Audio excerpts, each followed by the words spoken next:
Here is the uncomfortable truth about Social Security. Age 62 might be the biggest financial mistake most Americans ever make, or it might be the smartest financial decision of your life. And the worst part is, you will not know which one it was until it is too late to change it. About 2/3 of Americans claim at 62, not because it is optimal, but because it feels right. And once you make that decision, there is no undo button. Even the government tried to help people figure this out. They built a calculator, put it on their website, watched people misuse it, and then quietly removed it. That should tell you something.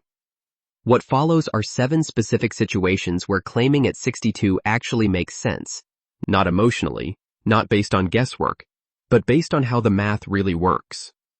Because the default advice of just waiting until 70 is costing some people hundreds of thousands of dollars. But before getting into the 7 reasons, there is one thing you need to understand. This decision is not about early versus late. It is about timing under uncertainty, and once you see it that way, everything clicks. Think of Social Security like a faucet. Every year you wait, the pressure builds. At 70, it is maxed out, and you are getting the biggest possible monthly check. But here is the catch. You do not get credit for water you never use. If you wait too long to turn it on, some of that value disappears forever. Nobody refunds you for waiting too long. That is the entire game. When do you turn the faucet on? And most advice completely ignores that trade-off. So consider a real example. Someone we will call Professor Pat has 3 choices. Claim at 62 and receive about $2,200 a month, wait until 67 and receive about $3,200, or wait until 70 and receive about $4,000. Simple question. Which one gives the most money? Most people think this is straightforward, but it is not, because the answer depends entirely on one thing, which is how long Pat lives. And that is where everything starts to break down. If you make it to age 62, your life expectancy is not 79 anymore. It is closer to 84. So if Pat lives to 84, claiming at 62 can actually result in more total money collected than waiting. That alone surprises most people. But change that lifespan by just a few years, and the entire answer flips. This is not just math. It is a bet on how long you are going to live, and nobody knows that. And then, there is something most break-even calculations completely ignore, which is inflation adjustments, also known as cost of living adjustments. Every year, your Social Security benefit increases with inflation, and those increases compound. A bigger starting check does not just stay bigger, it grows faster over time.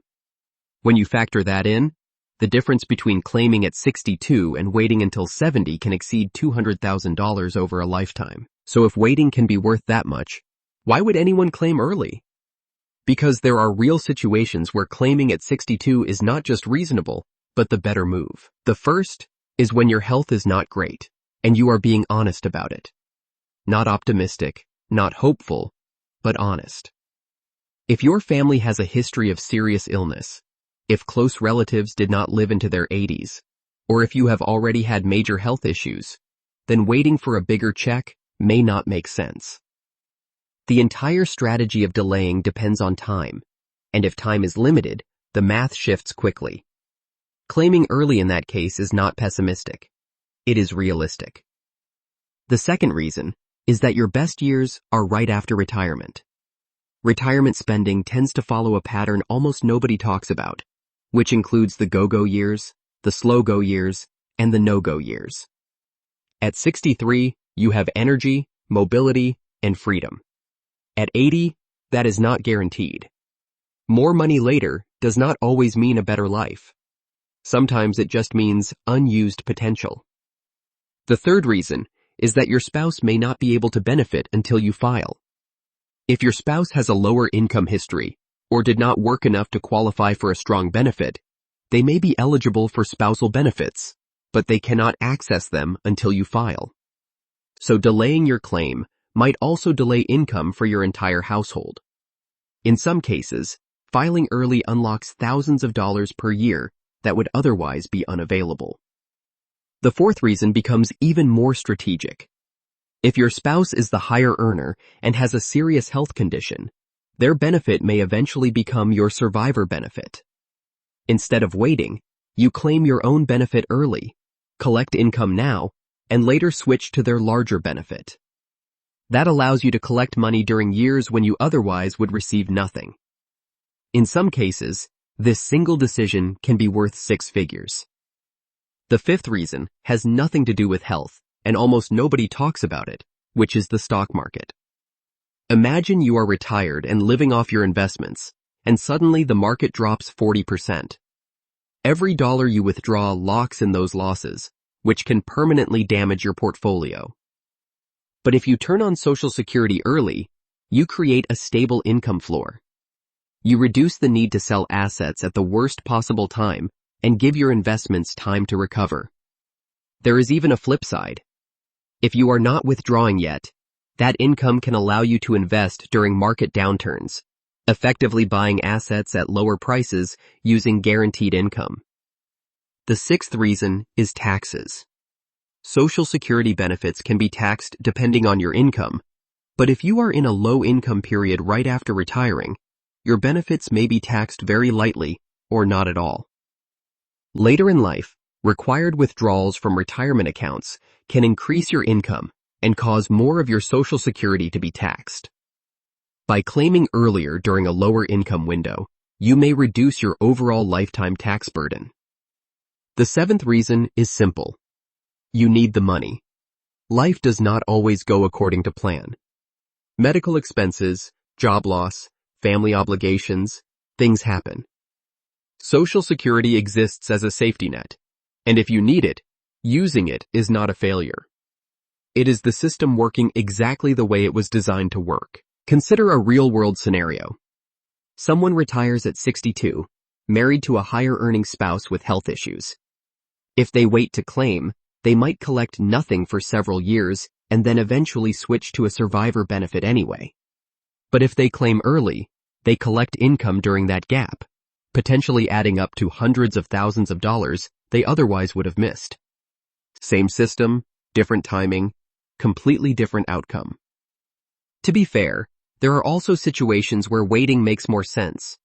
If you are in great health, have strong savings, and expect a long retirement, delaying can produce significantly better results. In some cases, it is comparable to earning a strong, reliable return on your money, which is hard to beat. So, what is the answer? Should you claim early or wait? That is actually the wrong question. The right question is which of these situations apply to you. Because this is not a one-size-fits-all decision. It is a personal strategy with real trade-offs. The best thing you can do is run the numbers, but do not trust them blindly. Change your assumptions and see how much the outcome shifts. If small changes completely flip the result, that tells you the decision is fragile. If you are married, think in terms of your household, not just yourself, because spousal and survivor benefits can dramatically change the outcome. And most importantly, revisit the decision when life changes, because your health, the market, and your income matter more than a plan you made years ago. At the end of the day, this is not about maximizing a number. It is about aligning money with your life. The faucet is yours. You paid into it. The only question is when you turn it on.